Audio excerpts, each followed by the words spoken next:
சாந்தி, எல்லோரும் குஷியாக இருக்கிறீங்களா? இன்றைக்கி நம்ம ரொம்ப முக்கியமான ஒரு விஷயத்தை பார்க்க போகிறோம். அது என்ன அப்படின்னா, ஜாதிகள் எப்படி உருவாகுது, தீண்டாமை அப்படின்னு பிற்காலத்தில் சொல்லப்பட்டது உண்மையிலே என்னவா இருந்தது அப்படிங்கிற விஷயத்தை தான் நாம் இப்போ பார்க்க போகிறோம். ஏன்னா இதை தெரிஞ்சுக்கிறது ரொம்ப முக்கியம்.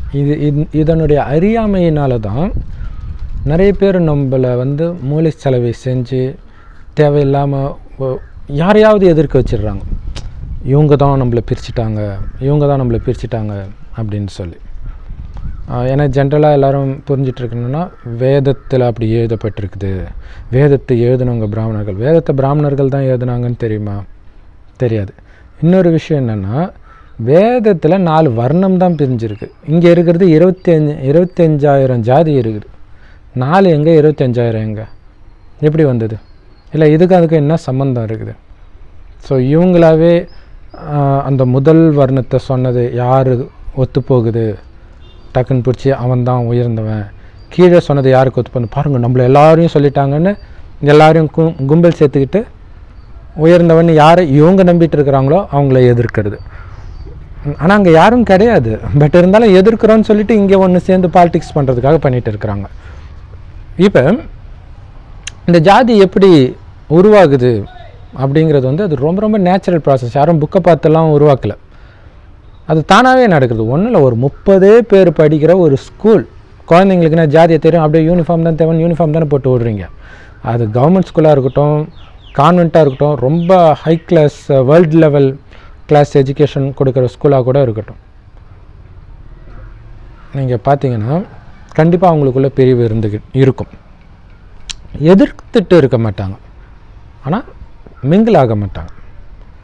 ஒரு 4-5 பேர் சேர்ந்து ஒரு குரூப் ஃபார்ம் ஆகிடும் தானாகவே, அல்லது ஒரு 3 பேர் 4 பேர், அவ்வளோதான். அந்த குரூப்பில் அவ்வளோதான் இருப்பாங்க. அதுக்கு மேலே வந்தாங்கன்னா சும்மா ஹாய் பை சொல்லிட்டு போயிடுவாங்க. பட் இந்த 5 பேர் அப்படி ஸ்ட்ராங்காக இருப்பாங்க. அதேமாதிரி பார்த்திங்கன்னா வேறு ஒரு இடத்துல பார்த்திங்கன்னா அங்கே ஒரு 4 பேர் அல்லது 3 பேர், அது ஒரு குரூப்பாக ஃபார்ம் ஆகிருக்கும். அவங்களுக்கு தான் ஒத்து வரும். அடுத்தது அதேமாதிரி அப்போ பார்த்திங்கன்னா இப்போ என்னாச்சு, 30 பேரும் 5-5 குரூப்பாகவே பிரித்தாலே எவ்வளோ ஆகுது, 6 குரூப்பு ஃபார்ம் ஆயிடுச்சு. அங்கே யாராவது வேதம் எழுதி நீங்கள் எல்லாம் உயர்ந்தவங்க, நீங்களாம் தாழ்ந்தவங்க, இப்படி இருங்க நான் சொல்கிறாங்க. அந்த குரூப்பு எதன் ஆதாரத்தில் ஃபார்ம் ஆகும் அப்படின்னா, குணத்தின் ஆதாரத்தில் ஃபார்ம் ஆகும். அந்த குணத்தின் ஆதாரம் சில சமயம் படிப்பின் ஆதாரத்திலையும் ஃபார்ம் ஆகும், சில சமயம். ஆனால் மெயின் குணம்தான். படிப்பெல்லாம் கூட ரெண்டாவது, அதாவது 2 பேருமே நல்ல குணமாக இருந்து அதே நேரத்தில் 2 பேரும் நல்லா படிக்கிறவங்களாகவும் இருந்துட்டால் அது ஒரு கோயின்சிடென்ஸ் தான்.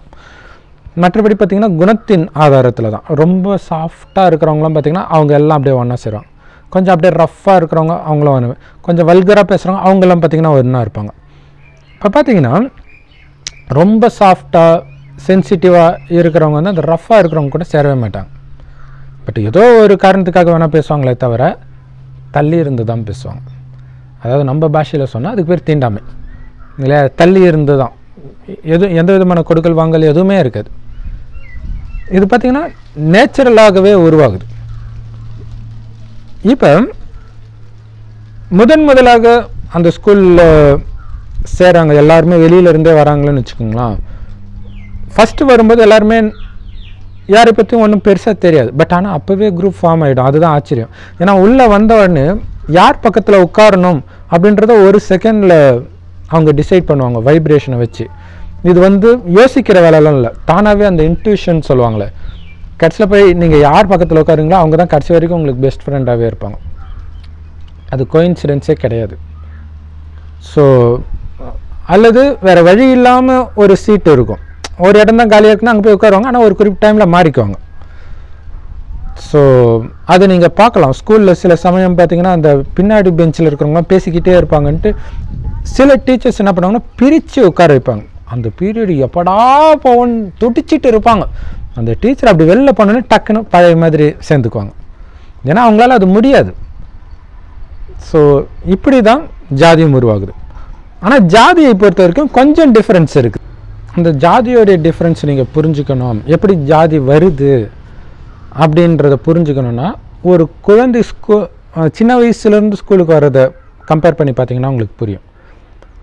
LKG UKG first standard second standard அப்போல்லாம் பெருசாக குரூப்பிசம் இருக்காது, ஒன்றுமே இருக்காது. யார் பக்கத்தில் வேணாலும் யாரை வேணாலும் உட்கார வைக்கலாம். அப்புறம் அந்த அந்த ஒரு 5th 6th அதை கிராஸ் பண்ணும்போது தான் அப்படி பிரிஞ்சு உட்காரு. காலேஜெல்லாம் சுத்தமாகவே குரூப் இருக்கும். அந்த ஒரு 6ஆவதுக்கு பிறகு தான் ஜென்ரலாக இந்த 4 5 6 அந்த இதுக்கு அப்புறம் தான் கொஞ்சம் இவங்க பக்கத்தில் அவங்க பக்கத்தில் அப்படின்னு மாறும். அதே 7 8லாம் வரும்போது நல்லாவே பிரியும். 10th காலேஜ் அப்போலாம் பார்த்திங்கன்னா சுத்தமாகவே தனித்தனி குரூப்பாகவே தெரியும். ஆனால் சின்ன வயசில் பார்க்கும்போது அந்த குரூப்பே இல்லாமல் இருக்குது பார்த்தீங்களா? ஏன் அப்படி? குழந்தைங்க கள்ளங்கபடமற்றவங்க அப்படின்னு சொல்லுவாங்க. அதில் இன்னொன்றும் இருக்குது. என்னென்னா எல்லாருமே கள்ளங்கபடமற்றவராக இருக்கிறதுனால ஒன்றா இருக்கிறாங்க. அதுலேயுமே கொஞ்சம் மோசமானவங்க இருக்கிறாங்கன்னா அவங்கக்கிட்ட வந்து அப்போவே அந்த குழந்தைங்க பிரிஞ்சிருக்கும். ஆனால் இப்போ எல்லாருமே ஒரே மாதிரியே இருக்கிறாங்க. அந்த கள்ளங்கபடமற்ற தன்மை, அதாவது கொஞ்சம் கொஞ்சம் குணாதிசயம் வித்தியாசம் இருந்தாலும் ஓவராலாக பார்த்தா அதே கள்ளங்கபடமற்ற தன்மை இருக்கும், சென்சிட்டிவாக. ஸோ அதனால் பார்த்திங்கன்னா எல்லாருமே ஒன்றாவே இருப்பாங்க. அப்போ எப்போ அந்த மனசுக்குள்ளே கொஞ்சம் அழுக்கு வருதோ அப்போ அழுக்கானங்களை விட்டு அழுக்கு இல்லாதவங்க பிரிவாங்க தானாகவே. அழுக்காக இருக்கிறவங்களுக்கு அழுக்காக இருக்கிறவங்கள தான் பிடிக்கும், தூய்மையாக இருக்கிறவங்களுக்கு தூய்மையாக இருக்கிறவங்க தான் பிடிக்கும். இதில் இன்னொரு காமெடி என்ன ஆகும் அப்படின்னா, இதுக்கப்புறம் குரூப் அப்படி பார்த்திங்கன்னா 2 பிரிவு அப்படி தான் வரும். அடுத்தது இந்த அழுக்கான ஒரு குரூப் இருக்குது பாருங்களா, இவங்களை விட மோசமாக அழுக்கானவங்க இவங்களுக்குள்ளேயே உருவாவாங்க. இப்போ பார்த்தீங்கன்னா எல்லாம் தூய்மையாக இருந்து அதிலிருந்து தான் உருவாகுறாங்க அழுக்கானவங்க, வெளியிலேருந்து வரல. அது உருவாகும்போது அப்படியே பிரிகிறாங்க. அதே மாதிரி இந்த அழுக்கானவங்கள் ரொம்ப அழுக்கானவங்க எமர்ஜ் ஆவாங்க, உருவாவாங்க ஒரு வயசில். அவங்களுக்குள்ளேருந்து அந்த மாதிரி குணங்கள் வெளிப்படும். அப்போ அவங்க இவங்களையும் விட்டு பிரிவாங்க. இவங்களுக்கு இவங்கள தான் பிடிக்கும், இவங்கள அந்தளவுக்கு பிடிக்காது. முதல்ல இருக்கிற அந்த தூய்மையான குரூப் சுத்தமாகவே இவங்களுக்கு பிடிக்காது. இவங்ககிட்டயாவது கொஞ்சம் பேசுவாங்க, அவங்ககிட்ட சுத்தமாகவே பேச மாட்டாங்க. ஸோ அதே மாதிரி தான் அவங்களுமே சும்மா ஹாய் ஹாய் பேசுவாங்க, அவ்வளோதான். அப்போ அந்த தூய்மையான குரூப் இருக்குது பார்த்தீங்களா, அந்த தூய்மையிலும் அந்த தூய்மை வந்து மெயின்டைன் பண்ணுறது கஷ்டம். ஸோ அந்த தூய்மை கொஞ்சம் இழக்கும். ஸோ அந்த குரூப் அதிலே பிரிவு வரும். ஸோ இப்படி தான் அப்படியே பிரிஞ்சு போகும். நான் ஸ்கூலை பற்றி சொல்கிறேன்னா ஜாதியை பற்றி சொல்கிறேன்னானே உங்களுக்கு கன்ஃபியூஸ் ஆகிருக்கும் இல்லையா? கரெக்ட். ஜாதியும் இப்படியே தான், ஜஸ்ட் இப்படியே தான். முதலாக இந்த பூமியில் பிராமணர்கள் மட்டும்தான் இருக்கிறாங்க, அதாவது தூய்மையானவர்கள் மட்டும்தான் இருக்கிறாங்க, கள்ளங்கபடமற்றவர்கள் மட்டும்தான் இருக்கிறாங்க இந்த பூமியில். அதுக்கப்புறம் என்ன ஆகுது, கொஞ்சம் கபடு வர்றவங்க உருவாகுறாங்க, அவங்களே பிராமணர்களே உருவாகுறாங்க. ஸோ அப்போ அவங்க விலகுறாங்க, இவங்களுக்கும் அவங்களுக்கும் ஒத்து வராது. இப்போ சும்மா இப்போதைய உதாரணம், இப்போ கூட அது செட் ஆகாதுன்னு நினைக்கிறேன். ஒரு முந்தைய தலைமுறைக்கு செட் ஆகும். எப்படின்னா ஐயருங்க வந்து கறிமீன் சாப்பிட மாட்டாங்க. அப்போ ஐயரிலே கறிமீன் சாப்பிட்றவன் உருவானா அங்கே எப்படி ஒத்து வரும்? வராது இல்லையா? ஸோ அவனே கறிமீன் சாப்பிட்றவங்களோட சேர்ந்துக்குவான், இவங்க அப்படியே மெயின்டைன் ஆகிக்குவாங்க. ஸோ இதை இவங்க விலகுறாங்கன்னு சொல்லலாம், அல்லது விலக்கி வைக்கிறாங்கன்னு சொல்லலாம். இது தண்டனை கொடுத்து விலக்கி வைக்கிறதுலாம் கிடையாது. கேரக்டர் செட் ஆகாது, தனியாக இருப்பாங்க. ஏன்னா எல்லாருமே அவங்கவுங்களுக்கு ஒத்து வரவங்க கூட தான் இருப்பாங்க. ஸோ அப்படி தான் பிரியுது. அடுத்தது பார்த்திங்கன்னா அதேமாரி கறி மீன் சாப்பிட்றது. அடுத்தது கறியிலையும் நிறைய வகை இருக்குது இல்லையா? ஸோ ஆட்டுக்கறி சாப்பிட்டா ஓகே பரவாயில்ல, என்னது பன்னிக்கறியா, ஓடிப்போ எட்டப்போ இல்லையா? அது இன்னும். ஸோ அது ஒரு குரூப்பாக பிரியும். என்னது மாட்டுக்கறி அம்மான்னு நினச்சிட்டு இருக்கோம், அதை போய் அப்போ நீங்கள் போய் எட்டப்போ, இப்படி பிரிகிறது தான். ஸோ இது ஒரு உதாரணத்துக்காக தான். மெயினாக உணவு பழக்கமும் ஒரு முக்கியமான காரணம் தான். இது இல்லாமல் குணாதிசயங்கள். ஸோ இந்த குணன்றது எதை வேணாலும் வச்சு பார்த்துக்கலாம், காமத்தை வச்சு பார்த்துக்கலாம் இல்லையா? ஸோ ஒரு காமத்துக்கே முக்கியத்துவம் கொடுக்கல. ஏன்னா ஐயருங்களாம் பார்த்திங்கன்னா 40 வயசுக்கு மேலே தான் கல்யாணமே பண்ணுவாங்க ஆதி காலத்தில் இருந்தே. ஏன்னா அதுக்கு முக்கியத்துவம் கொடுக்க மாட்டாங்க. அதுவும் பார்த்திங்கன்னா குழந்தை பிறந்ததோடு முடிஞ்சு போச்சு, அது குழந்தைக்காக தான் காமம், அவ்வளோதான், அப்படி இருப்பாங்க.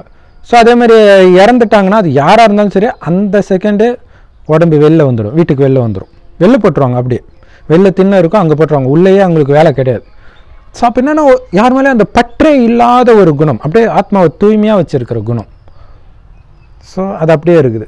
இல்லை அது என்ன இருந்தாலும் நம்ம அப்பா, நம்மளுடைய அம்மா, நம்மளுடைய கணவன், அவங்கள எப்படி தூக்கி வெளில போடுறது அப்படின்னு கொஞ்சம் இறக்க மனம் வருது, அது ஆக்சுவலாக பற்றுறது.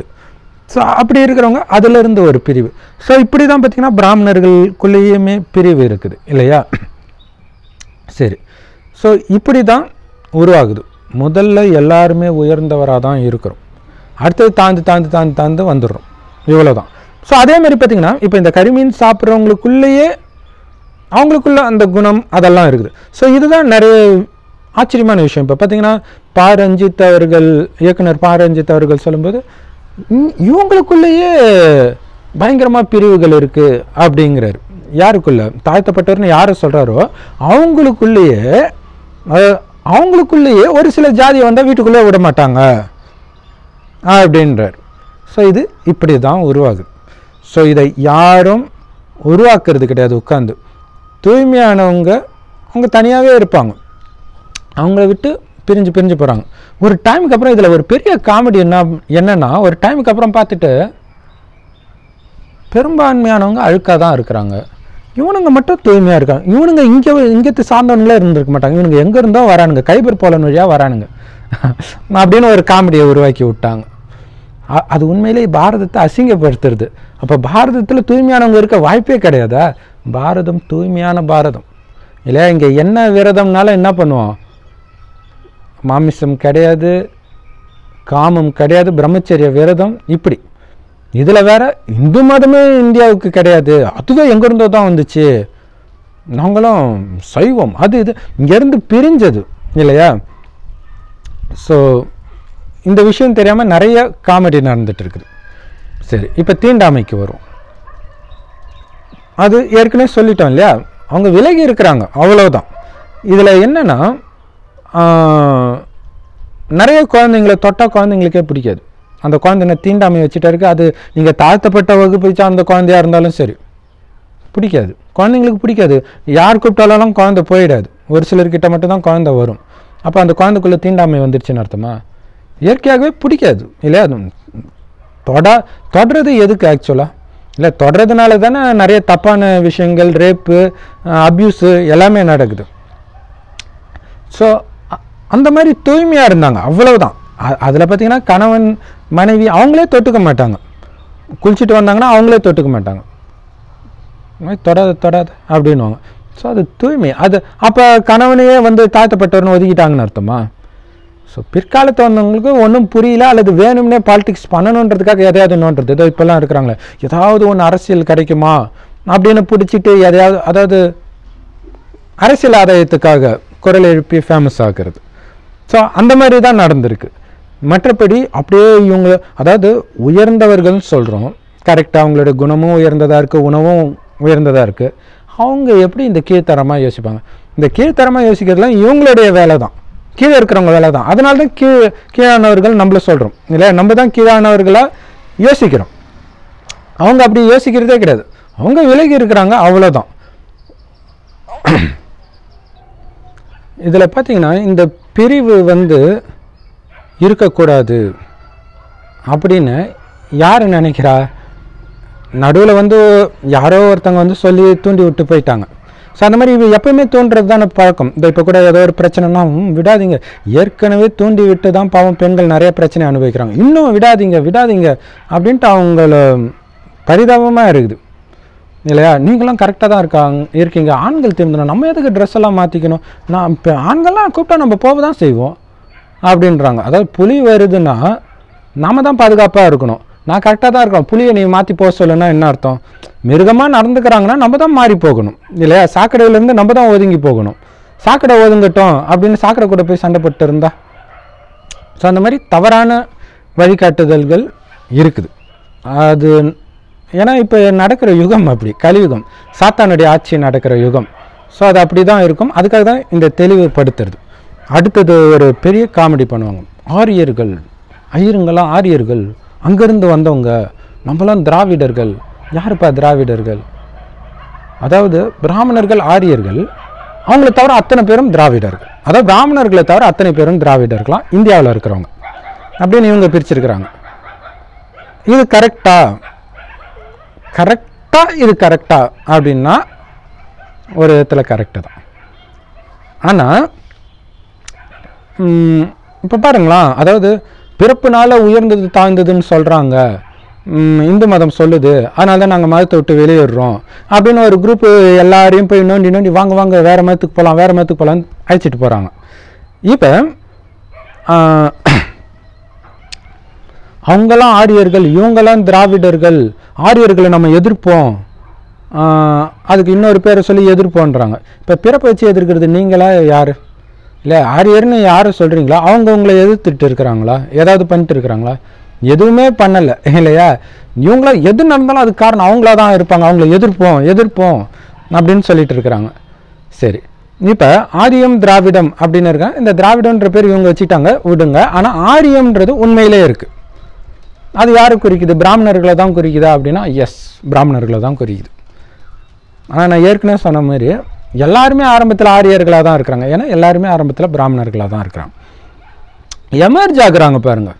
அதாவது எப்படின்னா குற்றம் கண்டுபிடி, எல்லாமே கரெக்டாக நடக்குது, அமைதியாக இறைவனுக்காக தன் வாழ்க்கையை அர்ப்பணிக்கணும், தேடக்கூடாது, பொய் சொல்லக்கூடாது, மாமிசம் சாப்பிடக்கூடாது, உயிருக்கு துக்கம் கொடுக்கக்கூடாது, இந்த மாதிரி அமைதியாக அன்பாக இருக்கிறாங்க பாங்க. அதாவது உயர்ந்த நடத்தை, தெய்வீக நடத்தை கொண்டவங்க ஆரியர்கள். அப்படி தான் எல்லாருமே இந்த பூமியில் இருக்கிறோம் ஆரம்பத்தில்.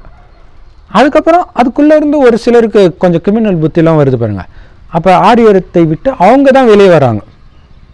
ஸோ வெளியே வர அத்தனை பேரும் திராவிடர்களாக ஆகிறாங்க. அதாவது இந்தியாவில் இவங்க அப்படி ஒரு பேர் வச்சுக்கிட்டாங்க. ஆனால் இறைவன் சொல்கிறது வந்து திராவிடர்லாம் சொல்லலை, ஆரியர் அல்லாதவர். ஆரியன்னா படித்தவன், ஆரியன் அல்லாதவன்னா படிக்காதவன். அப்படின்னா என்ன அர்த்தம்னா, என்ன வளர இப்போ தானே படிப்பறிவே இருக்குது, அப்போவே இருந்துச்சா அப்படின்னு கேட்கலாம். இது அந்த அர்த்தத்தில் நடத்தை. அப்போ வேதங்கள்லாம் கிடையாது. ஆக்சுவலாக இந்த ஆரியன்றது வேதங்கள் வர்றதுக்கு முன்னாடியே இருந்துச்சு இல்லையா? வேதத்தினால உருவாகல ஆரியன், அதுக்கு முன்னாடியே இருந்துச்சு. ஆரியன் தான் வேதத்தை உருவாக்குனான்னா ஆமாம் கரெக்டு, புத்திசாலி தானே உருவாக்குவான், முட்டாளை உருவாக்குவான், கரெக்டு தான், அவங்க தான் உருவாக்குனாங்க. ஆக்சுவலாக இந்த வேதம் மட்டும் இல்லை, எல்லா மதத்தின் வேதத்தையும் ஆரியன் தான் உருவாக்கணும். புத்திசாலி தானே உருவாக்க முடியும், முட்டாளை உருவாக்க முடியும் எந்த வேதத்தையும். ஸோ ஆரியன் தான் உருவாக்குறான் எல்லா மதத்தையும். அந்த குறிப்பாக அந்த வேதத்தை ஆரியன் தான் உருவாக்குறான். அதாவது புத்திசாலியாக இருக்கும்போது மதங்கள் உருவாயிடுச்சு. எப்போ முட்டாளாக ஆரம்பிச்சிடறான்னா அவ்வளோதான். அப்போ பாருங்க, முக்கியமான 3 மதங்கள் பார்த்திங்கன்னா எல்லாமே 1400 வருஷம் முன்னாடி தோன்றியது தான். அதுக்கப்புறம் முக்கியமான மதங்கள் எதுவும் கிடையாது. அப்போ அப்படி இருக்கிற நாம் ஆரியர்களாக இருந்த நாம் கொஞ்சம் கொஞ்சமாக நமக்குள்ளேயே சுயநலம் உருவாகுது, தானாகவே உருவாகுது. அப்போ தான் நம்ம விலகும்போது அப்படியே விலகி ஒரு குறிப்பிட்ட வருடத்துக்கு அப்புறம் தான் இந்த திராவிடம் அது இதுன்னு இப்போ தான் பிரித்து போட்டுட்ருக்காங்க. அப்போ எதுவும் யாரும் பிரிவினையாக பார்க்காட்டினாலும் அவங்க ஆரியர் அல்லாதவர் தான். இதை யாரும் பிரிக்கலை, தானாகவே, அதாவது குணங்களால் கீழே வந்தவங்க அப்படின்னு அர்த்தம். சரி, இவங்க பாஷையில் திராவிடர்னு வச்சா திராவிடர்கள் எப்போ தோன்றினார்கள், ஆரியர்கள் எப்போ தோன்றினாங்க? முதல்ல தமிழர்கள் தான் தோன்றினாங்க அப்படின்றாங்க. அதாவது முதல்ல திராவிடர்கள் தோன்றினாங்க. அந்த திராவிடரில் முதல்ல தோன்றினது தமிழ்னா ஓகே, அது வேணால் கரெக்டாக ஒத்துக்கலாம். ஏன்னா திராவிடன் அப்படின்னா என்ன அர்த்தம்னு தெரியாது, ஏன்னா அது இவங்க வச்ச பேர். ஆரியன்னா புத்திசாலின்னு அர்த்தம். அப்போ ஆரியன் இல்லாதவனா முட்டாள்னு அர்த்தம். ஸோ முட்டாள்களில் யார் ஃபஸ்ட்டு தோன்றினான்னு சொல்கிறதுல என்ன பெருமை இருக்குது? ஆனால் ஆரியர்கள் தான் உலகத்திலேயே முதலில் தோன்றியவர்கள். ஆனால் நம்ம முட்டாளாயிட்டதுனால என்ன பண்ணிட்டோம், ஆப்பிரிக்காவில் தோன்றினாங்க, குரங்குலேருந்து தோன்றினாங்க, புதுசாக காமெடி பண்ணிட்டு இருக்கிறோம். அது இல்லாமல் இப்போ புதுசாக இங்கே ஒன்று தமிழ்நாட்டில் தான் தோன்றினாங்களாம். ஸோ இந்த மாதிரி நிறைய காமெடி பண்ணிட்டு இருக்கிறோம். இப்போ ஆரியர்கள் எப்போ தோன்றினாங்க அப்படின்னா 5000 வருடம் முன்னாடி. அப்போ நிறைய நாஸ்திகர்கள்லாம் இந்து மதமே ஒன்று கிடையாது, இதெல்லாம் சும்மா, பழைய வேதங்கள்லாம் இந்துன்ற வேர்டே கிடையாது, சங்க இலக்கியத்தெல்லாம் கிடையவே கிடையாது அப்படின்றாங்க. அப்போ அது உண்மையா அப்படின்னா அது உண்மைதான். ஆரியர்கள் இருக்கும் பொழுது, அதாவது ஆரியர்களாக நாம் இருக்கும் பொழுது, அதாவது புத்திசாலியாக நாம் இருக்கும்பொழுது நமக்குள்ள எந்த மதமும் கிடையாது. மதங்கள் உருவாக்கலை, எந்த மதமும் உருவாக்கலை. அப்போ கடவுள் நம்பிக்கையே கிடையாது அப்படின்னாங்க. அதுவும் உண்மை தான், கடவுள் நம்பிக்கையும் அப்போ கிடையாது. அதுக்காக இப்போ இருக்கிற மாதிரி நாஸ்திகரெல்லாம் இல்லை, அதை பற்றி கவலைப்படலை, அவ்வளோதான். அவ்வளோ ஆனந்தமாக இருந்தோம். ஏன்னா ஒருத்தன் கேரக்டர் நல்லா இருந்தாலே, அதுவும் அந்த உலகத்தில் இருக்கிற அத்தனை பேரோடைய கேரக்டர் நல்லா இருந்துச்சுன்னா இயற்கையே நமக்கு சாதகமாக தான் இருக்கும். கரெக்டாக மழை பெய்யும், எல்லாமே கரெக்டாக நடக்கும், திடீர் மரணம் இருக்காது. ஏன்னா மனிதனுடைய கேரக்டருக்கு ஏற்ப தான் உலகமே மாறுது, இயற்கையும் மாறுது, விலங்குகள், ஜீவராசிகள், தாவரங்கள் எல்லாமே மாறுது. மனிதனுடைய கேரக்டர் நல்லா இருக்கும்போது கனி சுவையாக இருக்கும், மனிதனுடைய கேரக்டர் கேவலமாகும்போது அது சக்கை சாப்பிட்ற மாதிரி இருக்கும். இப்போல்லாம் அப்படி தானே இருக்குது இல்லையா? நான் சின்ன வயசில் இருக்கும்போதே பார்த்திங்கன்னா தேங்காய் அவ்வளோ டேஸ்ட்டாக இருக்கும். இப்போ பார்த்தா அது அந்த ஜூஸ் எல்லாம் புழிஞ்சதுக்கப்புறம் வச்சா எப்படி இருக்குமோ அந்த மாதிரி இருக்குது, சக்கை மாதிரி தான் இருக்குது எல்லாமே. ஏன்னா மனிதனுடைய கேரக்டர் மாறும்போது பஞ்ச தத்துவமும் கீழான நிலையை அடையுது. சரி, ஆரியன் தோன்றியது 5000 வருஷம் முன்னாடி. ஆரியன்லேருந்து ஆரியன் அல்லாதவனாக, அதாவது முட்டாளாக மாற ஆரம்பித்து 2500 வருஷம் ஆகுது. ஸோ அந்த முட்டாளுக்கு நீங்கள் என்ன பேர் வேணாலும் வச்சுக்கோங்க, அது வேறு பெருமையாக வேறு சொல்லிக்கிறீங்க, என்ன வேணாலும் வச்சுக்கோங்க. ஆனால் புத்திசாலின்னு சொல்கிறது தான் பெருமை இல்லையா? முட்டாளுன்னு சொல்கிறதுல, முட்டாள்களில் நான் தான் முதல் முட்டாளுன்றதுல என்ன பெருமை இருக்குது? அதாவது புத்திசாலியாக தான் நம்மளை இறைவன் படைத்து இந்த பூமிக்கு அனுப்புகிறார் 5000 வருஷம் முன்னாடி. 2500 வருஷமாகவே நம்ம புத்திசாலியாக தான் இருக்கிறோம். 2500 வருஷம் கழித்து தான் நம்மளுடைய புத்தி கொஞ்சம் மழுங்க ஆரம்பிக்குது, முட்டாள் ஆகிறோம், அதாவது ஆரியன் அல்லாதவனாக ஆகிறோம். அப்புறம்தான் மதங்கள், வேதங்கள், பிரிவினைகள் எல்லாமே நாம் தான் உருவாக்குறோம், தானாகவே உருவாகுது நம்ம மூலமாக. மற்றபடி யாரும் பிளான் பண்ணி, அதாவது உயர்ந்தவன கிரிமினல் நீங்கள் சொல்கிறீங்கன்னா அந்த டைம் நீங்கள் எவ்வளோ பெரிய கிரிமினலாக இருந்திருப்பீங்க யோசிச்சு பாருங்கள் இல்லையா? ஸோ அந்த மாதிரி கிரிமினல் தனமாக எழுதலை. ஸோ வேதங்கள் வெளிப்படுது, வேதங்கள் பிளான் பண்ணி இவங்களெல்லாம் மட்டம் தட்டணும்னு எழுதுனது அப்படியெல்லாம் கிடையவே கிடையாது. ஸோ ஏன்னா இந்த வர்ணங்கள் இங்கே வர்ணங்கள் தான் இருக்குது, இவன் தான் இதை பண்ணணும், அவன் தான் இதை பண்ணணும் அப்படின்ட்டு இருக்கிறதா சொல்கிறாங்க. அது எதில் இருக்குதுன்னு தெரியல. ஆனால் கீதையில் சத்தியமாக கிடையாது. கீதையில் வெறும் வர்ணத்தை பற்றி தான் இருக்கும். கீதை தான் நம்ம தர்மத்துடைய நூல்.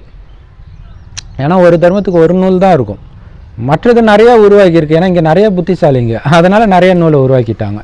மற்ற மதத்தில் நிறைய புத்திசாலி இல்லை, ஒரே ஒரு புத்திசாலி தான் இருக்குது, அதனால் ஒரே ஒரு நூல் மட்டும் உருவாக்கியிருக்கிறாங்க.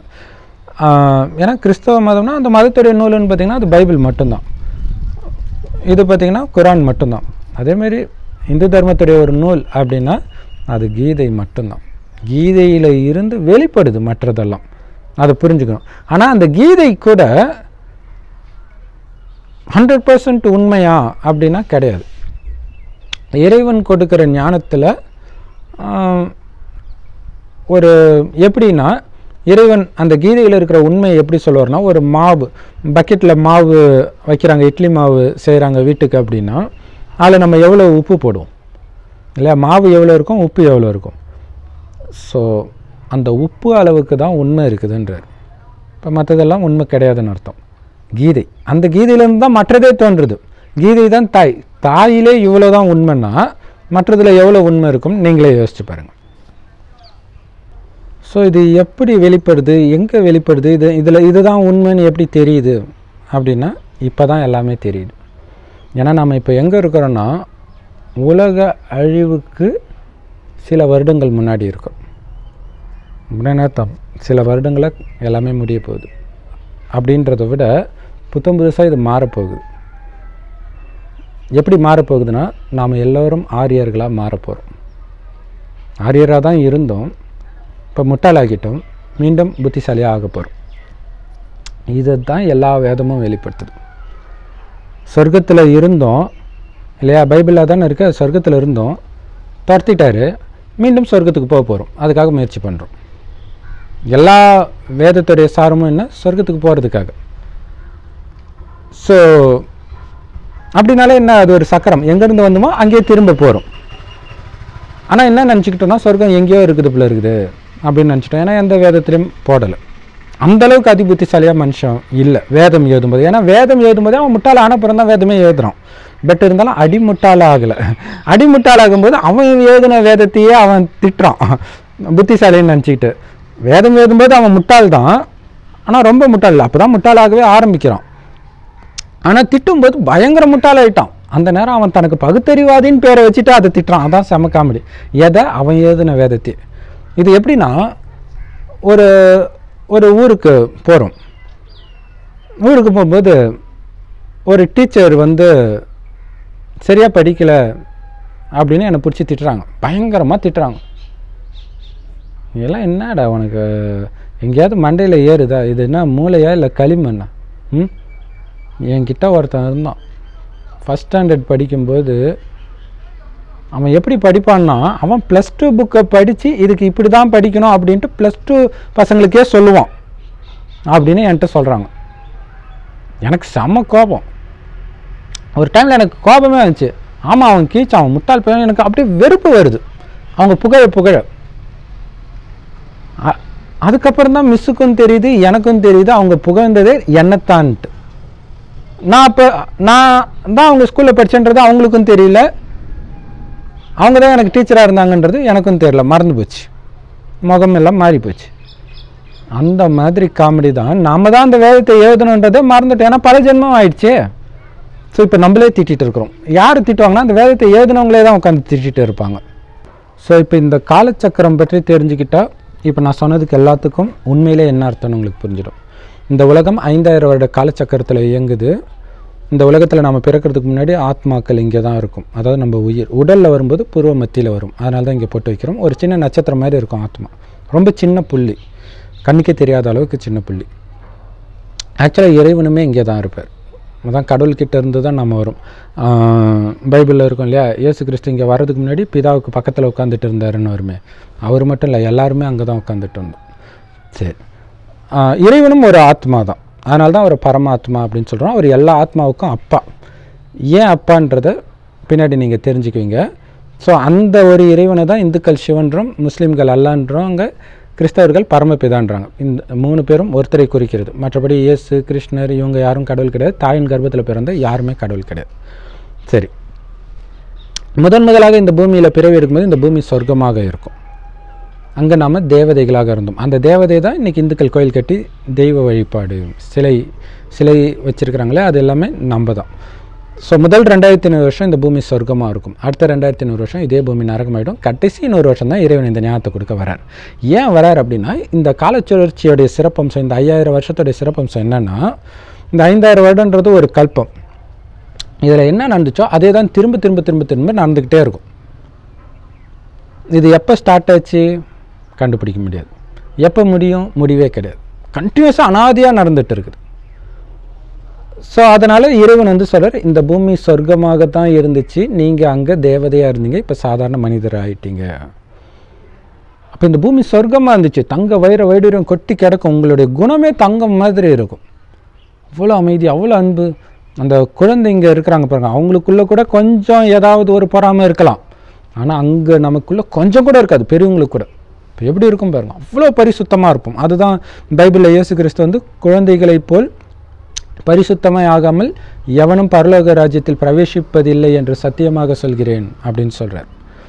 சரி, அப்படி 2500 வருஷம் இருந்த நாம் அங்கே வந்து பரிசுத்தமாக இருந்தோம்னா என்ன அர்த்தம்னா, காமம், கோபம், பற்று, பேராசை, அகங்காரம் இப்படின்னா என்னன்னே தெரியாது. அதுக்கு பேர் தான் பரிசுத்தம், அதுக்கு பேர் தான் தூய்மை. இந்த காமம், கோபம், பற்று, பேராசை, அகங்காரம் இந்த 5 விகாரத்தை தான் சாத்தான், மாயா, ராவணன் அப்படின்னு சொல்கிறோம். ஏன் ராவணன் சொல்கிறோன்னா, இந்த 5 விகாரம் ஆணிடமும் இதே 5 விகாரம் பெண்ணிடம் உள்ள இணைந்த ரூபம் தான் 10 தலை ராவணன். மற்றபடி 10 தலை தூக்கிட்டு எவனுமே கிடையாது. ஸோ இதுதான் உண்மை. இந்த உண்மை அந்த கதையில் அப்படி வெளிப்படுது. ஆனால் அந்த கதையில் இது தெரியல இல்லையா. ஆனால் 10 தலைன்னு இருக்கா, அப்போ 10க்கு ஏதோ ஒன்று இருக்குதுன்னு தெரியுது, ஆனால் என்னன்னு தெரியல. சரி, இந்த ரகசியம் இப்போ இறைவன் சொல்லும்போது தான் நமக்கே புரியுது. இப்போ இறைவன் சொல்கிறாரு, சொர்க்கத்தில் இந்த 5 விகாரங்கள் ஏன் உங்ககிட்ட இல்லை அப்படின்னா, அங்கே நீங்கள் உடல்ன்ற உணர்வுலே இருக்க மாட்டீங்க. உங்களுக்கு உடம்பு இருக்கும், ஆனால் அந்த உடம்பு நான் கிடையாதுன்ற உணர்வும் உங்களுக்கு இருக்கும். அந்த உடலை இயக்கக்கூடிய ஆத்மா தான் நான்ற உணர்வு இருக்கும். இப்போ நம்ம நினச்ச இஷ்டத்துக்கு வண்டியை ஓட்ட முடியுது, அதுக்காக வண்டி நம்மளா கிடையாது, வண்டியை ஓட்டுற டிரைவர் தான் நம்ம. அதுமாரி இந்த உடலை நம்ம இஷ்டத்துக்கு இயக்க முடியுது, ஆனால் இது நாம் கிடையாது, இதை இயக்கிட்டு இருக்கிற ஆத்மா தான் நாம் அப்படின்ற ஞானம் இருக்கும். இதுதான் ரொம்ப முக்கியமான விஷயம். இதுதான் இங்கே இருக்கும் சொர்க்கத்தில். நரகத்தில் இதுதான் மறந்து ஆத்மா நானுன்றதை மறந்து உடம்பு நான் நினைக்க ஆரம்பிச்சிடும். அதுதான் பிரச்சனை. உடல் நான் நினைக்கும்போது தான் என்ன ஆகுது, இந்த உடலை விட மனசு வர மாட்டேங்குது, இறக்க மனசு வர மாட்டேங்குது, மற்றவர்களும் இறக்க விட மாட்டோம் இல்லையா, பிடிச்சி வச்சுக்கிறோம். ஸோ இந்த உடல், இந்த கர்மேந்திரியங்கள், இந்த 5 புலன்கள் அதுக்கு தீனி போடுறதுலையே அது திருப்திப்படுத்தவே முடியாது. அதை திருப்திப்படுத்தணும், கண்ணுக்கு குளிர்ச்சியாக அதாவது பார்த்துக்கிட்டே இருக்கணும், காதுக்கு இனிமையாக கேட்டுக்கிட்டே இருக்கணும், சரீர உணர்வுக்கு ஏதாவது காமத்தினால தீனி போட்டுக்கிட்டே இருக்கணும், இப்படியே புத்தி போயிடுது. அப்போ என்ன ஆகுனா ஆத்மா தன்னுடைய சக்தி எழுந்துக்கிட்டே வரும். ஆத்மா சக்தி ஏற்க காமம் மேலோங்கிட்டே இருக்கும், கோபம் மேலோங்கிட்டே இருக்கும், பற்று பேராசை அகங்காரம் மேலோங்கிட்டே இருக்கும். ஸோ இந்த 5 விகாரத்துடைய குணம் என்னென்னா கண்டிப்பாக துக்கம் கொடுக்கும். ஸோ இப்போ பாருங்கள், நரகம் ஸ்டார்ட் ஆகும்போது தான் ஆத்மான்றதை மறந்து உடல்னு நினைக்கிறோம்.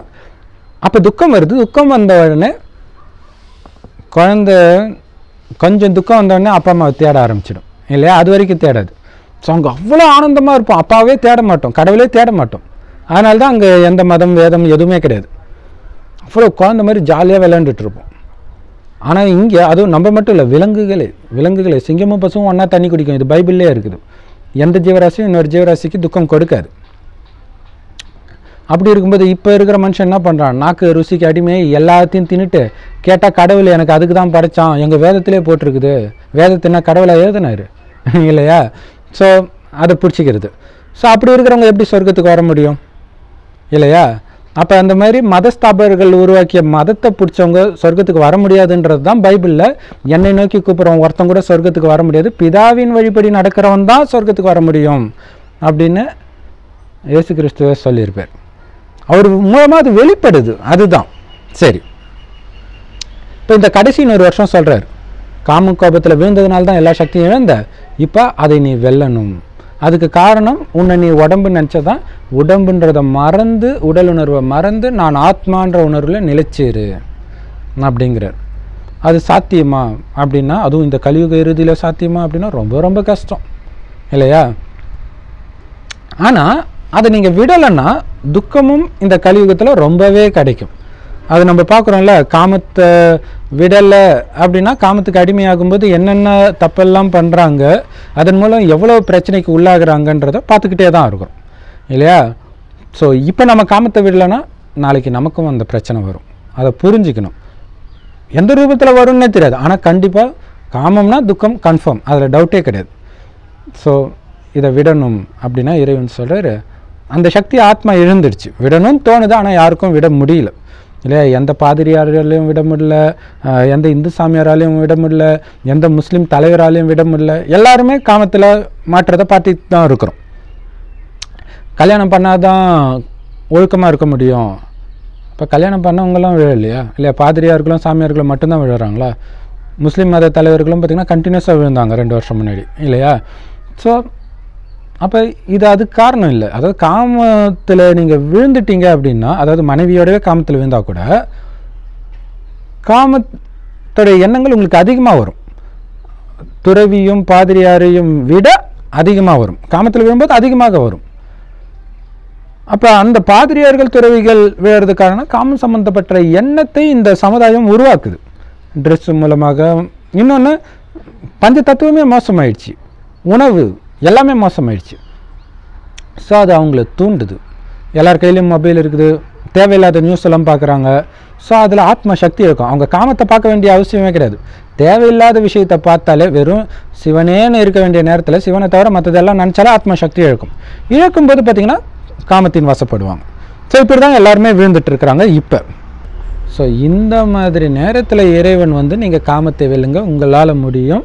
ஏன்னா இந்த காமத்தில் எப்போவுமே விழாதவன் நான் ஒருவனே இல்லையா. சிவன் தான் விழறதில்லை, ஏன்னா அவர் பிறப்பு சக்கரத்திலே வரலை. பிறந்தவர் யாருமே கடவுள் கிடையாது. தாயின் கர்ப்பத்தில் பிறந்தாலே அவங்க கடவுள் கிடையாது. இயேசுவும் பிறந்தார், கிருஷ்ணரும் பிறந்தார், எல்லாரும் பிறந்தார். பிறந்தா இறக்க மாட்டாங்களா? பிறக்கிறத ஒத்துக்கிறாங்க, இறக்கிறத மட்டும் ஒத்துக்க மாட்டுறாங்க. சரி, அவங்களுடைய ஆசை இது. ஆனால் எல்லாருமே இறந்து மறுபிறவியில் இங்கே தான் சுற்றிட்டு இருக்கிறாங்க. இறைவன் மட்டும்தான் பிறக்கிறது இல்லை, ஆனால் இந்த ஞானம் அவர்கிட்ட மட்டும்தான் இருக்குது. அப்போ கொடுக்கணும்ல. ஸோ அவர் வரார். கடைசின்னு ஒரு வருஷம் எந்த தாயின் கர்ப்பத்திலையும் பிறக்கலை, ஒரு வயோதிகர் உடலில் வரார், வந்து இந்த ஞானத்தை கொடுக்குறார். இப்போ வயோதிகர் உடலில் வராருன்னா என்ன அர்த்தம்? தாயின் கர்ப்பத்திலே வரல இல்லையா? ஸோ கர்ப்பத்திலே வரலன்னா காமம் இல்லைன்றது சொல்ல வேண்டிய அவசியம் இல்லை. ஸோ இறைவனுடைய இந்த பிறவியோடைய மகிமையை தான் தூக்கி பைபிளில் என்ன பண்ணிட்டாங்கன்னா இயேசுவோடைய மகிமையை போட்டாங்க.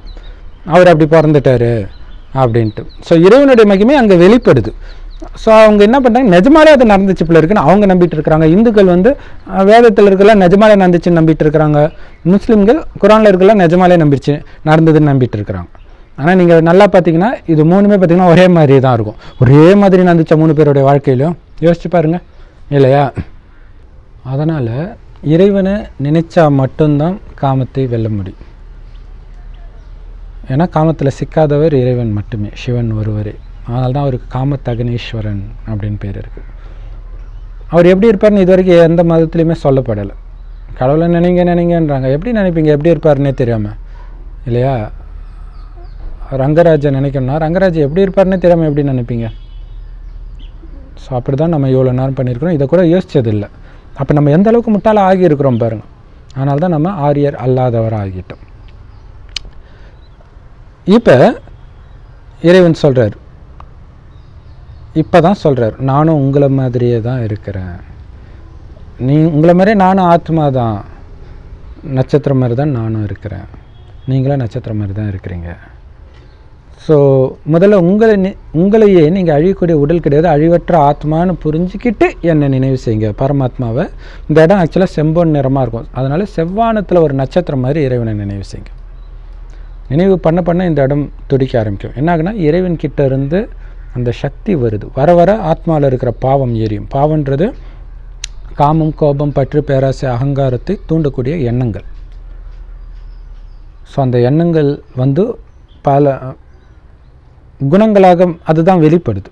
எண்ணங்கள் தான் குணங்களாக வெளிப்படுது இல்லையா? ஸோ அப்போ ஒரு ஜென்மத்திலேருந்து அடுத்த ஜென்மத்துக்கு இந்த குணத்தை தான் ஆத்மா எடுத்துகிட்டு வருது. அதை தான் பாவம் புண்ணியம்னு சொல்கிறது. ஸோ இப்போ இந்த பாவத்தை ஃபுல்லாக எரிக்கணும் அப்படிங்கிறார். எந்த நேரத்தில் வந்து சொல்கிறார்? பாவத்தினால நிரம்பிய யுகத்தில் வந்து சொல்கிறார், கலியுகத்தில் வந்து சொல்கிறார். ஸோ ஒரு விதத்தில் இது நல்லது. ஏன்னா இந்த மாதிரி டைமில் தான் இறைவனை நினச்சி அந்த சக்தி எந்த அளவுக்கு அடையிறீங்கன்னு உங்களுக்கு தெரியும் இல்லையா? டெஸ்ட் பண்ணால் தானே நீங்கள் எந்த அளவுக்கு பலசாலியாக இருக்கிறீங்கன்னு தெரியும். ஸோ இப்போ மாயையோடைய யுத்தம் நடக்கும் உங்களுக்கு. நீங்கள் வந்து இறைவனை நினைவு பண்ணிக்கிட்டே இருக்கணும் அப்படிங்கிறத சொல்கிறார். அப்படி நினைவு செஞ்சு நீங்கள் தூய்மை ஆகிட்டிங்கன்னா எப்படி இந்த உலகம் அழிஞ்சு தான் ஆகணும். ஏன்னா நரகம் அழிஞ்சால் தான் சொர்க்கம் உருவாகும். இதே பூமி தான் சொர்க்கம் ஆகணும் இல்லையா? சரி. அப்போ ஆனால் ஆத்மா அழியாது, உடல் தான் அழியும். அப்போ என்ன பண்ணால் உலகம் அழிகிறதுக்குள்ளே ஆத்மாவை நீங்கள் தூய்மைப்படுத்திட்டீங்கன்னா அந்த உலக அழிவில் சிக்கிறதுக்கு முன்னாடி ஆத்மா டக்குன்னு மேலே போயிடும் உங்கள் அனுமதியோடு. அடுத்தது இந்த பூமி சொர்க்கமானதுக்கப்புறம் பிறவி எடுக்க ஆரம்பிப்போம். ஸோ அதுக்கப்புறம் அப்படியே மறுபிறவி வந்துக்கிட்டே இருக்கும்.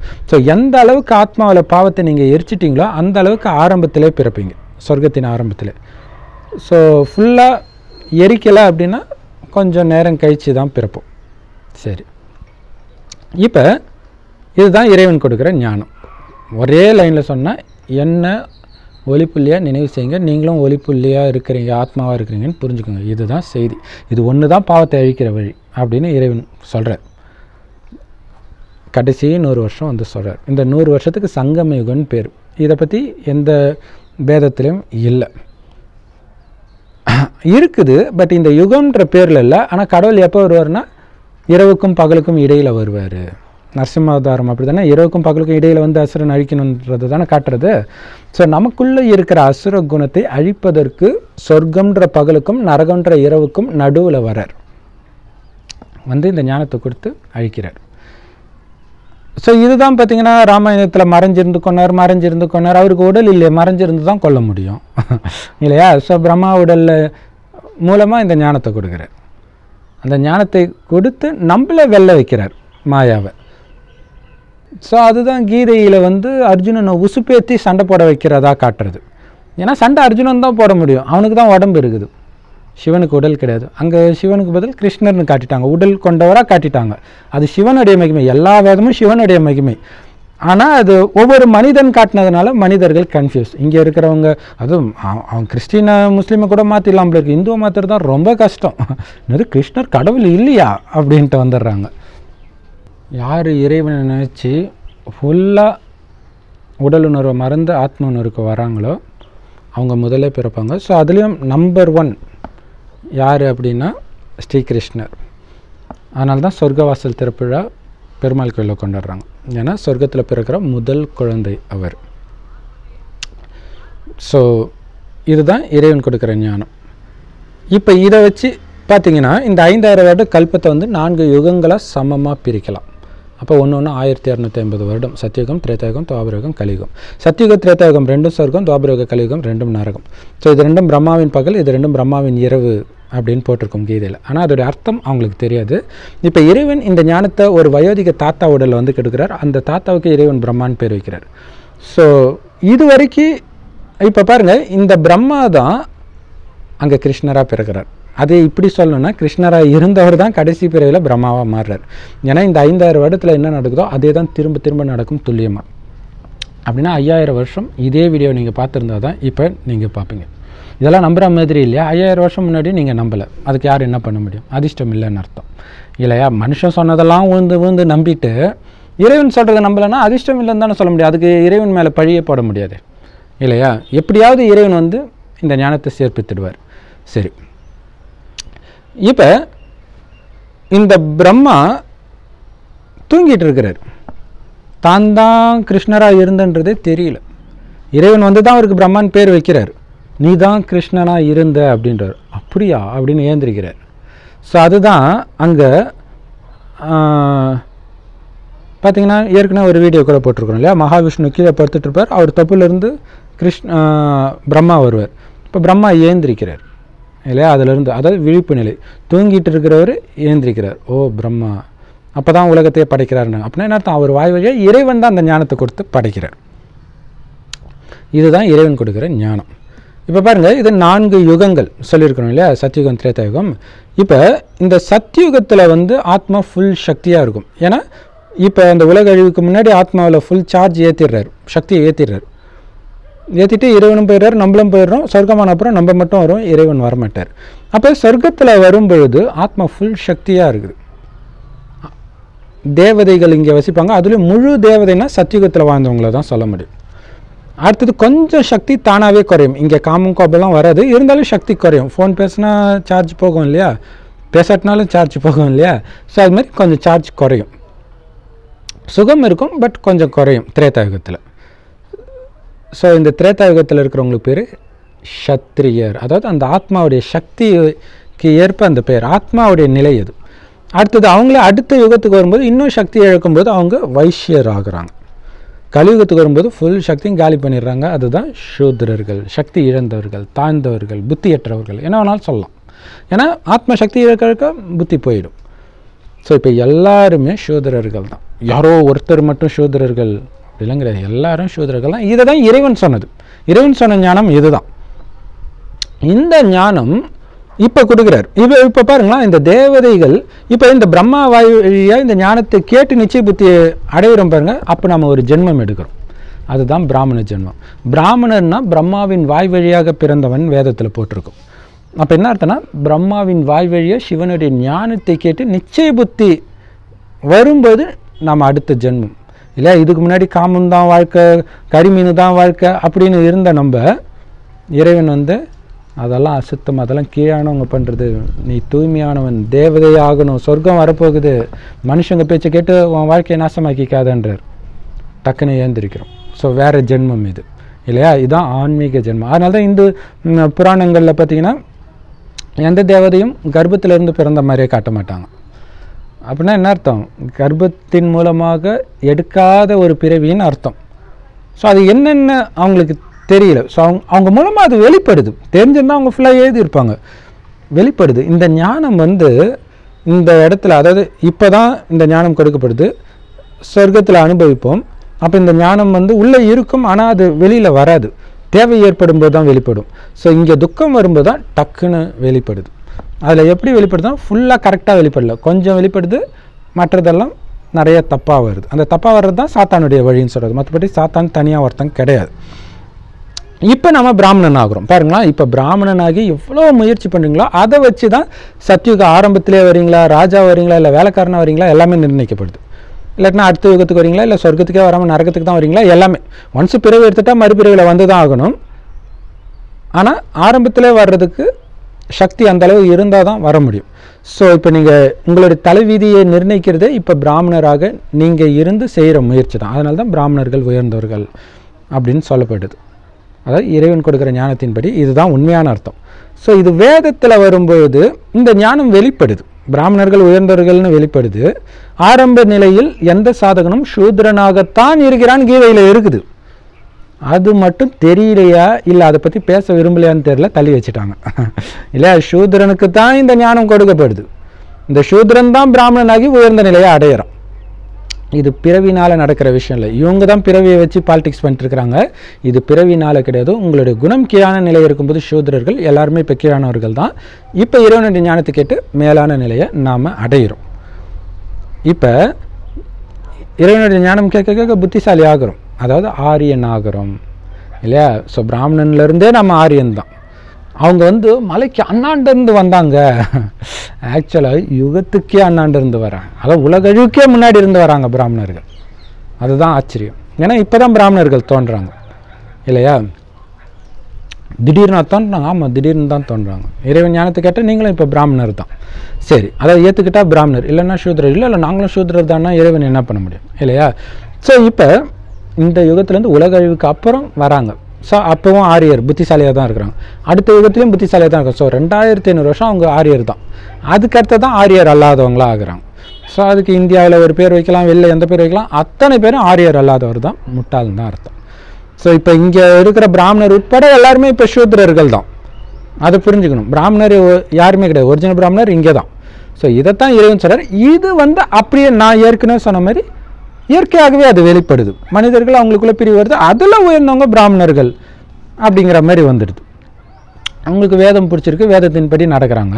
வேதத்தின்படி நடக்க முடிஞ்சவன் தான் வேதத்தை படிப்பான், முடியாதவன் ஏன் படிக்க போகிறான், அதனால் அவன் விலகுறான். ஸோ இப்படி பிரியுது. ஸோ இது எல்லாமே இயற்கையாகவே நடக்குது. தேவையில்லாமல் அடுத்தவங்க மேலே வெறுப்பை ஏற்படுத்தி உங்களுக்கு நீங்களே பாவத்தை சேர்த்து ஏற்கனவே கீழே இருக்கிறோம். இன்னும் கீழே போனால் நம்ம நிலைமை என்ன ஆகும் யோசிச்சு பாருங்கள். ஸோ யாரும் எங்கேருந்தும் வரல, இங்கேருந்து தான் தோன்றுறாங்க. இன்னொரு பெரிய காமெடி என்னென்னா, இங்கே தமிழன் அது இது, இன்றைக்கி தமிழ்நாட்டில் பிறந்தோம், முந்தைய ஜென்மத்தில் டெல்லியில் பிறந்திருப்பான், அதுக்கு முன்னாடி ஆஃப்ரிக்காவில் பிறந்திருப்பான், அதுக்கு முன்னாடி அமெரிக்காவில் பிறந்திருப்பான். ஆத்மான்றதை மறந்ததை வச்சுட்டு ட்ரெஸ்ஸை வச்சுட்டு சண்டை போட்டுட்டு இருக்கிறோம். நம்ம எவ்வளோ பெரிய முட்டாள். உடம்புன்றது ட்ரெஸ்ஸு. தமிழ்நாட்டில் இருக்கிற அப்பா அம்மாவுக்கு பிறந்த உடனே இந்த ட்ரெஸ்ஸு கிடச்சிருச்சு, உடனே பிடிச்சிக்கிட்டு எனக்கு இதான் லேபிள் இல்லையா. ஸோ அந்த மாதிரி முட்டாளாக தான் கலியுகத்தில் மாறுவோம். ஏதாவது ஒரு காரணத்தை வச்சு அடிச்சிக்கணும்ல, அப்போ தான் நம்ம செஞ்ச பாவத்துக்கெல்லாம் தண்டனை கிடைக்கும். ஸோ இந்த தண்டனையிலேருந்து தப்பிக்கிறதுக்கு தான் இறைவன் ஞானத்தை கொடுக்குற. தேகத்தின் அனைத்து சம்பந்தத்தையும் மறந்து ஒன்று ஆத்மான்னு புரிஞ்சு என்னை நினைவு செய் அப்படின்னு. ஸோ இதுதான் இறைவன் கொடுக்குற உண்மையான ஞானம். இதை தெரியாதனால தான் இவ்வளவு குழப்பம், இன்னும் என்னென்னமோ ஆகும்.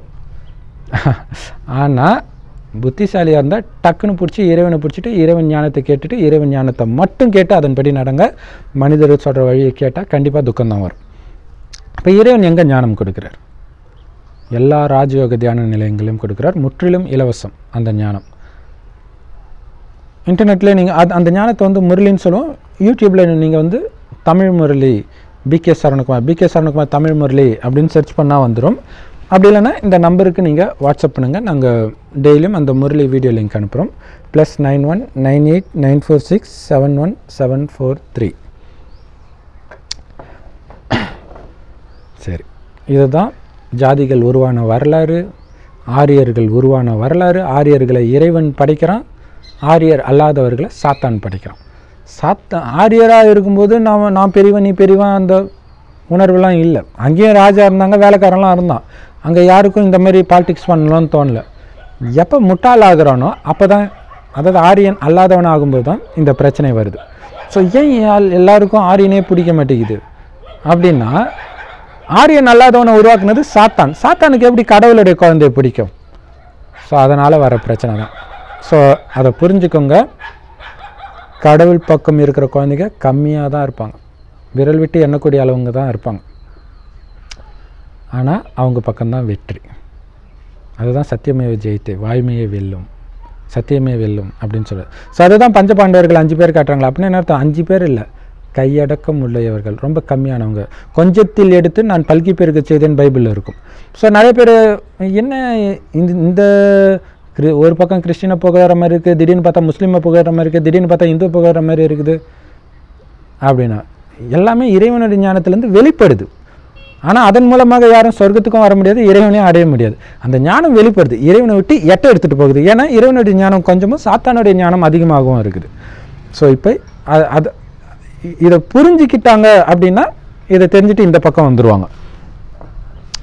ஏன்னா இந்த ஞானம் யாருக்கு பிடிக்கும் அப்படின்னா பாருங்கள், தேவதையாக இருந்தவங்க தான் மீண்டும் தேவதை ஆவாங்கன்னா தேவதைக்கு தான் இந்த ஞானம் புரியும், அவங்களுக்கு தான் பிடிக்கும். ஸோ உங்கள் ஃப்ரெண்ட்ஸுக்கு 100 பேருக்கு பிடிக்கலன்றதை பற்றிலாம் நீங்கள் கவலைப்படாதீங்க. சொர்க்கத்தில் மொத்தமே 33 கோடி தான், இன்றைக்கி 1000 கோடி மக்கள் தொகை. அப்போ எவ்வளோ கம்மியாக இருப்பாங்க யோசிச்சுப்பாங்க. அதுலேயும் ஆரம்பத்தில் பார்த்திங்கன்னா சில லட்சம் தான் இருக்கும் மக்கள் தொகை, போக போக தான் கொஞ்சம் கொஞ்சமாக அதிகமாகும்.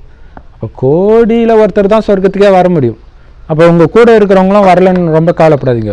ஆனால் நீங்கள் எல்லாருக்கும் சொல்ல வேண்டியது நம்மளுடைய கடமை. ஏன்னா நம்ம சகோதரர்கள் தானே, யார் தேவதையாக இருப்பாங்கன்னு நமக்கு தெரியாது. ஸோ இது பைபிளில் வரும். இந்த ஞானன்ற விதையை போட்டுக்கிட்டே போங்க. ஒரு சிலது கல்லில் இருக்கும், அது முளைக்காது. ஒரு சிலது கட்டாந்தரையில் இருக்கும், அதுவும் முளைக்காது. ஒரு சிலது நல்ல நிலத்தில் வந்துடும், அது முளைச்சிடும். உங்களுடைய வேலை எல்லாத்துலேயும் விதை போடுங்க. இது ஆக்சுவலாக இப்போ இறைவன் சொல்கிற ஞானம் தான் அதில் வெளிப்படுது. சரி, ஓம் சாந்தி. தேங்க்ஸ் ஃபார் வாட்சிங். அவசியம் இந்த வீடியோ வந்து எல்லா மத சகோதரர்களுக்கும், கடவுள் இல்லைன்னு சொல்லிட்டு இருக்காங்க அவங்களுக்கெல்லாம் கண்டிப்பாக ஷேர் பண்ணுங்கள். அங்கேயும் தேவதைகள் இருப்பாங்க. ஏன்னா தேவதையாக இருந்தவன் தான் இன்றைக்கி அடி முட்டாளாக இருப்பான். ஸோ கடவுள் இல்லைன்னு சொல்கிறவங்களாம் அவனாக தான் இருப்பான். ஸோ அவனுக்கெல்லாம் சொல்லுங்கள். ஏன்னா நானே அந்த மாதிரி முட்டாளாக நாஸ்திகனாக இருந்திருக்கிறேன், அதனால தான். ஸோ எல்லோருக்கும் கொடுங்க. நிறைய மற்ற எல்லா மதத்தில் இருந்தும் இப்போ இந்த ஞானத்தை புரிஞ்சுக்கிட்டு நிறைய பேர் உருவாகிட்டு இருக்காங்க. குறிப்பாக சமீப காலமாக கிறிஸ்தவ சகோதரர்கள் நிறைய பேர் இந்த ஞானத்தை ஏற்றுக்கிறாங்க. எனக்கே ஆச்சரியமாக தான் இருக்குது. ஸோ நம்ம தேவதா தர்மத்தை சார்ந்தவங்க எல்லா மதத்திலையும் இருக்கிறாங்க. இந்த ஞானத்தை தெரியப்படுத்துங்க. சப்ஸ்கிரைப் பண்ணலன்னா அவசியம் சப்ஸ்கிரைப் பண்ணுங்கள். இன்னும் நிறைய ரகசியத்தோட நிறைய வீடியோக்கள் உங்களை தேடி வந்துக்கிட்டே இருக்கும். ஓம் சாந்தி. தேங்க்ஸ் ஃபார் வாட்சிங்.